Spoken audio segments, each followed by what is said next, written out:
Ar šiandien jūs geriau žaidėte ar varžovai prasčiau negu pirmajame ture?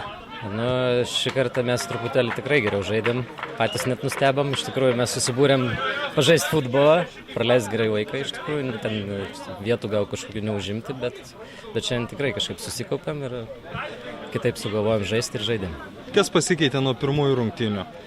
Nu, pirmas rungtynės tai iš viso buvo, mūsų komanda susibūrė iš visai skirtingų aikštelių žmonės, absoliučiai mes nepažįstami, iki tol buvom aikštelėje, tai pirmas rungtynės ir buvo tokios padrikos, belekas. Šį kartą susitarėm, kad žaisim kitokią sistemą ir kažkaip visi taip atstovėjo savo pozicijas ir žaidėm.